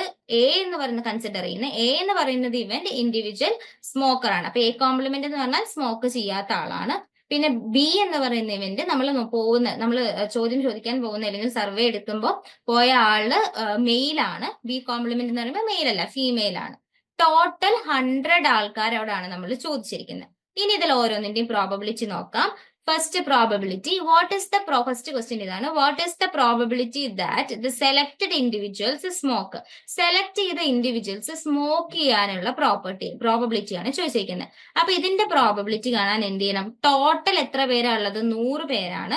അതിൽ സ്മോക്ക് ചെയ്യുന്നത് എത്ര പേരുണ്ട്? 60 പേര്. അതായത് ടോട്ടൽ സ്മോക്ക് ചെയ്യുന്നവർ എത്ര പേരുണ്ട്? സ്മോക്ക് ചെയ്യുന്ന ആൾക്കാർ ഇവിടെയും മെയിൽ ഫീമെയിലിന്റെ ടോട്ടൽ ഇവിടെയാണ്. അപ്പൊ സ്മോക്ക് ചെയ്യുന്നത് എന്ന് പറയുമ്പോൾ സ്മോക്ക് ചെയ്യുന്ന ആൾക്കാർ അവരുടെ ടോട്ടൽ എത്ര പേരുണ്ട്? 31. അപ്പൊ സെലക്ട് ചെയ്ത ആൾക്കാർ സ്മോക്ക് ചെയ്യാനുള്ള പ്രോബബിലിറ്റി ടോട്ടൽ സ്മോക്കേഴ്സിന്റെ എണ്ണം 31 ഡിവൈഡഡ് ബൈ എത്ര ഇൻഡിവിജ്വൽസ് ഉണ്ട്? 100 ഇൻഡിവിജ്വൽസ്. അപ്പൊ ഫസ്റ്റ് 0.31 ആണ് പ്രോബബിലിറ്റി. അപ്പൊ നമ്മൾ സെലക്ട് ചെയ്യുന്ന ഇൻഡിവിജ്വൽ സ്മോക്ക് ചെയ്യാനുള്ള പ്രോബബിലിറ്റി എത്രയാണ്? 0.31. ഇനി അതേപോലെ B question, what is the probability that the selected individual is A male and smokes? അപ്പൊ സെലക്ട് ചെയ്ത ഇൻഡിവിജ്വൽ മെയിൽ ആയിരിക്കണം. അപ്പൊ ഇവന്റ് എയും ഉണ്ടാവണം, അല്ല ഇവന്റ് ബിയും ഉണ്ടാവണം. മെയിൽ ആവുക എന്ന് പറയുമ്പോൾ ഇവന്റ് ബിയും ഉണ്ടാവണം, അയാള് സ്മോക്ക് ചെയ്യുകയും വേണം. സ്മോക്ക് ചെയ്യാന്ന് പറഞ്ഞാൽ ഇവന്റ് എ. അപ്പൊ എയും ബിയും ഒരുമിച്ച് നടക്കുന്നത്. അപ്പൊ നമ്മൾ കാണേണ്ടത് P of A intersection B ആണ്. അപ്പൊ ടോട്ടൽ എത്ര? 100 നമുക്ക് ഓൾറെഡി അറിയാം. Total individuals 100. അതില് നമ്മൾ സെലക്ട് ചെയ്യുന്ന ആൾക്കാര് മെയിൽ ആയിരിക്കണം. അപ്പൊ മെയിൽ ആയിരിക്കണം എന്ന് പറയുമ്പോൾ മെയിലിന്റെ ബോക്സിൽ എത്രയൊക്കെ നമ്പേഴ്സ് വരുന്നത്? 19ഉം 14ഉം. മെയിൽ ആയിരിക്കണം. പിന്നെ എന്തും ആയിരിക്കണം? അവര് സ്മോക്ക് ചെയ്യണം. മെയില് സ്മോക്ക് ചെയ്യുന്ന ആൾക്കാരുടെ എണ്ണം എത്രയാണ്? ഈ ടേബിളിൽ നോക്കിയാൽ ഇതാണ് മെയിലില് സ്മോക്ക് ചെയ്യുന്ന ആൾക്കാരുടെ എണ്ണം 19. അപ്പൊ 19/100 0.19. ഇനി അടുത്തത് C question, what is the probability that the selected individual male? അപ്പൊ മെയിൽ ആവാനുള്ള പ്രോബബിലിറ്റി എന്ന് പറയുമ്പോൾ ടോട്ടൽ എത്ര? ടോട്ടൽ ഡിനോമിനേറ്റർ 100 തന്നെയാണ്. കാരണം ടോട്ടൽ ആൾക്കാർ 100 തന്നെയാണ് ഉള്ളത്. ആ 100 പേരില് നമുക്ക് ഇനി എന്താ അതിൽ നോക്കാനുള്ളത്? മൊത്തം നമ്മൾ സെലക്ട് ചെയ്യുന്ന ഇൻഡിവിജ്വൽ മെയിൽ ആവാനുള്ള പ്രോബബിലിറ്റി. അപ്പൊ ടോട്ടൽ നമ്പർ ഓഫ് മെയിൽസ് എത്രയാ? മെയിൽ ഇതാണ്. ഇവരുടെ ടോട്ടൽ എത്ര? 60. അപ്പൊ 60 പേരാണ് മെയിൽസ് ഉള്ളത് 100 പീപ്പിളിൽ. അപ്പൊ നമുക്ക് ഇതിന്റെ പ്രോബബിലിറ്റി എത്ര കിട്ടും? 0.60 എന്ന് കിട്ടും. ഇനി ലാസ്റ്റ് ആണ് ആക്ച്വലി കണ്ടീഷണൽ പ്രോബബിലിറ്റി വരുന്നത്. ഡി എന്ന് പറയുന്നത് എന്താ? P of A given B. P of A given B എന്ന് പറയുന്നത് എന്താ? P of A intersection B by P of B. ഇതെന്താ? 0.19/0.60. ഇത് എത്രയായിരിക്കും വാല്യൂ കിട്ടുക? 0.31. അപ്പൊ ഡിയിൽ നമുക്ക് കിട്ടുന്നത് എന്താ? 0.31. അപ്പൊ നമ്മൾ ഇതാണ് ഇപ്പൊ ഡി ക്വസ്റ്റ്യനിൽ എന്തായിരുന്നു? ഈ ടേബിളിൽ തന്നിരിക്കുന്ന ഡാറ്റ യൂസ് ചെയ്തിട്ട് നമ്മൾ ഇപ്പൊ ലാസ്റ്റ് ക്വസ്റ്റ്യനിലാണ് കണ്ടീഷണൽ പ്രോബബിലിറ്റി വരുന്നത്. അതിനു മുമ്പൊക്കെ സിമ്പിൾ പ്രോബബിലിറ്റി, നമ്മൾ സാധാരണ പ്രോബബിലിറ്റീസ് കാൽക്കുലേറ്റ് ചെയ്യാണ് ഉണ്ടാവുന്നത്. ഓക്കെ, അപ്പൊ ഇനി നമുക്ക് അടുത്ത എക്സാമ്പിളിലേക്ക് പോവാം. ഇതില് ഒരു കാർഡ് ഗെയിമിന്റെ കേസാണ് പറഞ്ഞിട്ടുള്ളത്. ഒരു കാർഡ് ഗെയിമിൽ നമുക്ക് ഓൾറെഡി അറിയാം അല്ലെ, ഒരു കാർഡ് എന്ന് പറയുമ്പോൾ മൊത്തത്തിൽ എത്ര എണ്ണമാണ്? അതായത് ഒരു ചീട്ട് കെട്ടിൽ മൊത്തം എത്ര വരും? 52 കാർഡ്സ് വരും. 52 കാർഡ്സ് എന്ന് പറഞ്ഞാൽ 13 കാർഡ്സ് ഉള്ള 4 സെറ്റ് ആയിട്ടാണ് നമ്മുടെ കയ്യിൽ ഉണ്ടാവുക അല്ലെ. 13, 13, 13 ആയിട്ട്. ഇതില് ഡയമണ്ടിന്റെ ഷേപ്പ് ഉണ്ടാവാം, ഹാർട്ടിന്റെ ഷേപ്പ് ഉണ്ടാവാം, പിന്നെ സ്പെയ്ഡ് ഉണ്ടാവാം, പിന്നെ ക്ലബ്ബ്. ഇത്രയും സൈൻസ് ഉള്ള ഇത്രയും സെറ്റുകളായിട്ടായിരിക്കും ഉണ്ടാവുക അല്ലെ. അപ്പൊ ഇതിലിവിടെ പറയുന്നത് ഓരോന്നിനും എത്ര കാർഡ് വെച്ചിട്ട് ഒരു പ്ലെയർ, ഈ ഗെയിമിൽ ഒരു പ്ലെയർ 2 കാർഡ്സ് എടുക്കണം. ഈ 2 കാർഡ്സിലും സെയിം എടുക്കുന്ന 2 കാർഡും സെയിം സൂട്ടിൽ നിന്നാണെങ്കിൽ, സെയിം സെറ്റിൽ നിന്നാണെന്നുണ്ടെങ്കിൽ അയാൾ ജയിക്കും. അപ്പൊ ഇവിടെ first suppose at first draw the player draws a diamond. അപ്പൊ നമുക്ക് ആദ്യത്തെ ഇവന്റ് കിട്ടിക്കഴിഞ്ഞു. ആദ്യത്തെ ഇവന്റ് എന്ന് പറയുന്നത് എന്താ? പ്ലെയർ എന്തെടുത്തു? Player draws a diamond. എപ്പോഴാണ്? At first draw. ആദ്യം എടുക്കുമ്പോ ആ പ്ലെയർ ഡയമണ്ട് ഷേപ്പ്, ആ ഡയമണ്ടിന്റെ സിമ്പൽ ഉള്ള കാർഡ് എടുത്തു. അതാണ് നമ്മുടെ ഫസ്റ്റ് ഇവന്റ്. പിന്നെ അടുത്തത് ഇവന്റ് ബി എന്താ? Now the player wishes to draw a second diamond to win. അതായത് അയാൾക്ക് ജയിക്കണമെങ്കിൽ അയാൾക്ക് രണ്ടാമതും സെയിം സിമ്പിൾ ഉള്ള, സെയിം സൈൻ ഉള്ള തന്നെ വേണം. അപ്പൊ അയാൾ വിചാരിക്കുന്നത്, അപ്പൊ ബി എന്ന് പറയുന്നത്, ഇവന്റ് എന്ന് പറയുന്നത് player draws a diamond second draw. രണ്ടാമത് ഡ്രോ ചെയ്യുമ്പോഴും അയാൾക്ക് ഡയമണ്ട് കിട്ടാനാണ്, ആ ഇവന്റിന് ഡയമണ്ട് കിട്ടുന്നു. അതാണ് event B. What is the probability of his winning? അയാൾ ജയിക്കാനുള്ള പ്രോബബിലിറ്റികളാണ് നമ്മളോട് കാണാൻ പറഞ്ഞത്. ഇവിടെ ഓൾറെഡി നടന്നു കഴിഞ്ഞ ഇവന്റ് ഏതാണ്? എ ആണ് നടന്നു കഴിഞ്ഞത്. കാരണം അയാൾ ഓൾറെഡി ഫസ്റ്റ് ഡയമണ്ട് എടുത്തു കഴിഞ്ഞു. അപ്പൊ എ എന്നുള്ള ഇവന്റ് നടന്നു കഴിഞ്ഞു. ഇനി രണ്ടാമത് അയാൾക്ക് എ ഡയമണ്ട് എടുത്ത ശേഷം ബി ഡയമണ്ട് എടുക്കാനുള്ള പ്രോബബിലിറ്റി. അപ്പൊ നമ്മൾ കാണേണ്ടത് P of B given A ആണ്. P of B given A എന്ന് പറഞ്ഞാൽ അതിനെ നമ്മൾ എങ്ങനെ എഴുതുക? P of A intersection B given P of A എന്നാണ് നമ്മൾ എഴുതുക. അപ്പൊ നമുക്ക് ആരൊക്കെ കണ്ടുപിടിക്കണം? പി ഓഫ് എയും കണ്ടുപിടിക്കണം, പി ഓഫ് എ ഇന്റർസെക്ഷൻ ബിയും കണ്ടുപിടിക്കണം. ആദ്യം നമുക്ക് പി ഓഫ് എ നോക്കാം. പി ഓഫ് എ എന്ന് പറഞ്ഞാൽ നമുക്ക് എന്താണ് ഫസ്റ്റ് ഡ്രോയിൽ ഡയമണ്ട് കിട്ടാനുള്ള പ്രോബബിലിറ്റി നമുക്കറിയാം. മൊത്തത്തിൽ 13 ഡയമണ്ട്സ് ഉണ്ട്. ഡയമണ്ടുകൾ എന്ന് പറഞ്ഞാൽ 13 കാർഡ് ഉണ്ട്. ടോട്ടൽ കാർഡുകൾ എത്ര എണ്ണമാണ്? 52 എണ്ണം. അപ്പൊ പി ഓഫ് എ ഫസ്റ്റ് ഡ്രോയിൽ ഡയമണ്ട് കിട്ടാനുള്ള പ്രോബബിലിറ്റി എന്താണ്? ആ 52 കാർഡിൽ നിന്നും 13 എണ്ണം, ഈ 13 എണ്ണത്തിൽ ഏതെങ്കിലും ഒരെണ്ണം കിട്ടാനുള്ള പ്രോബബിലിറ്റി 13/52 ആണ് പി ഓഫ് എ എന്ന് പറയുന്നത്. ടോട്ടൽ കേസസ് 52, ഫേവറബിൾ കേസസ് 13 എണ്ണം. ഇനി അടുത്തത് നമുക്ക് കാണേണ്ടത് P of A intersection B ആണ്. ഇത് നമ്മൾ എങ്ങനെയാ കാണാം? P of A intersection B എന്ന് പറഞ്ഞാൽ ഫസ്റ്റ് ഡ്രോ, അതായത് ഫസ്റ്റ് എടുക്കുന്ന 2 കാർഡുകളും ആദ്യത്തെ ഡ്രോയിലത്തെയും രണ്ടാമത്തെ ഡ്രോയിലത്തെയും എന്താണ്? ഡയമണ്ട് കാർഡ് ആയിരിക്കണം. അങ്ങനെയുള്ളത് നമ്മൾ എങ്ങനെയാ കാണാം? അപ്പൊ ആദ്യത്തെ നമ്മൾ എന്താ, ടോട്ടൽ എത്ര ചാൻസസ് ആണ്? നമ്പർ ഓഫ് ടോട്ടൽ എത്ര ചാൻസസ് ആണ്? ടോട്ടൽ 52 കാർഡ്സ് ആണ്. ആ 52 കാർഡ്സിൽ നിന്നും 2 എണ്ണം എടുക്കണം. അതിന്റെ ഫേവറബിൾ കേസസോ? ഫേവറബിൾ ആയിട്ടുള്ളത് 13 ഡയമണ്ട് കാർഡ്സ് ആണ്. അപ്പൊ ആ 13 കാർഡ്സിൽ നിന്നും 2 എണ്ണം എടുക്കണം. അപ്പൊ 13C2 divided by 52C2 combination use ചെയ്തിട്ടാണ് നമ്മൾ ഇതിന്റെ പ്രോബിലിറ്റി കാണുന്നത്. ഇത് എന്ത് കിട്ടും? 1/17 എന്ന് കിട്ടും. ഈ 13/42 സിംപ്ലിഫൈ ചെയ്യുമ്പോൾ നമുക്ക് 1/4 എന്ന് കിട്ടും. 1/4 ഇവിടെ 1/17. അപ്പൊ പി ഓഫ് എ ഇന്റർസെക്ഷൻ ബിയും കിട്ടി, പി ഓഫ് എയും കിട്ടി. അപ്പൊ നമുക്ക് P of A intersection B by P of A എന്ന് പറയുന്നത് നമുക്ക് എന്താ? 1/17 ഡിവൈഡഡ് ബൈ 1/4. അപ്പൊ നമുക്ക് എന്ത് കിട്ടും? 4/17. അപ്പൊ അയാള് വിൻ ആവാനുള്ള പ്രോബബിലിറ്റി എത്രയായിരുന്നു? ഫൈനൽ ആൻസർ നമുക്ക് കിട്ടിയ 4/17. അപ്പൊ ഇങ്ങനെയാണ് നമ്മൾ എന്ത് ചെയ്യുക? കണ്ടീഷണൽ പ്രോബബിലിറ്റി കാൽക്കുലേറ്റ് ചെയ്യുന്നത്. ഇതിപ്പോ നമ്മൾ 3 എക്സാമ്പിൾസ് കൺസിഡർ ചെയ്തു. ഇതിന് താഴെ എക്സസൈസ് പ്രോബ്ലംസ് ഒക്കെ ഉണ്ട്, അതൊക്കെ നിങ്ങളൊന്ന് വായിച്ചു നോക്കുക, പിന്നെ ചെയ്തു നോക്കുക. പിന്നെ ഇന്നത്തെ ക്ലാസ്സിൽ അപ്പൊ നമ്മൾ മെയിൻ ആയിട്ട് ഡിസ്കസ് ചെയ്തത്, ത്രൂ ഔട്ട്ലി ഡിസ്കസ് ചെയ്തത് കണ്ടീഷണൽ പ്രോബബിലിറ്റി ആണ്. അതിന്റെ ഡെഫിനിഷൻ, പിന്നെ അതിന്റെ പ്രോപ്പർട്ടീസ്, പിന്നെ അതിന്റെ തന്നെ 8 പ്രോപ്പർട്ടീസ് നമ്മൾ ഡിസ്കസ് ചെയ്തു. പിന്നെ സോൾവ് ചെയ്യാനായിട്ടുള്ള ഒരു 3 എക്സാമ്പിൾസും നമ്മളിപ്പോ സോൾവ് ചെയ്തിട്ടുണ്ട്.